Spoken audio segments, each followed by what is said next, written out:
Guys, welcome back to another video guys. ഞാനിപ്പോൾ ഉള്ളത് നമ്മുടെ മലപ്പുറം കോട്ടപ്പടി സ്റ്റേഡിയത്തിലാണ്. ഇവിടെ ഇപ്പോൾ ക്യാമ്പും കാര്യങ്ങളൊക്കെ നടക്കുന്നുണ്ട്. കുട്ടികളെന്തോ ക്യാമ്പ് നടക്കുന്നുണ്ട്. ഞാൻ വന്നത് അതിനൊന്നുമല്ല, നമ്മുടെ AIFFൻ്റെ യൂത്ത് ചാമ്പ്യൻഷിപ്പ് നടക്കുന്നുണ്ട്. അപ്പോൾ ഇന്ന് 2 മത്സരം, അണ്ടർ-14 മത്സരം നടക്കുന്നുണ്ട്. അതിൽ റഫറി ഒഫീഷ്യേറ്റ് ചെയ്യാൻ വേണ്ടിയിട്ട് ഞാൻ ഒഫീഷ്യേറ്റ് ചെയ്യുന്നില്ല, എൻ്റെ സുഹൃത്ത് ഒഫീഷ്യേറ്റ് ചെയ്യുന്നുണ്ട്. ഞാനും റഫറിയാണ്. അപ്പോൾ മാച്ച് കാണാൻ വേണ്ടിയിട്ട് വന്നതാണ്.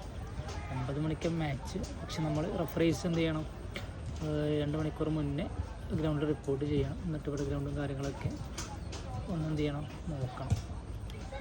എന്ത് പ്രശ്നങ്ങളോ കാര്യങ്ങളൊക്കെ നോക്കിയ ശേഷമാണ് എന്ത് ഗ്രൗണ്ട് ഫിറ്റാണ് ഓക്കെ ആണെന്ന് കണ്ടാൽ മാത്രമേ മാച്ച് അപ്രൂവ് കൊടുക്കാൻ പാടുള്ളൂ.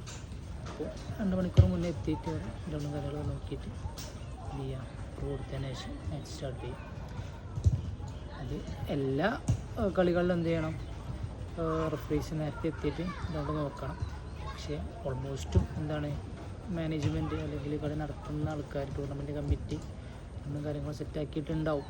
പക്ഷെ നമ്മളൊന്ന് വെരിഫൈ ചെയ്യാമെന്ന് മാത്രം.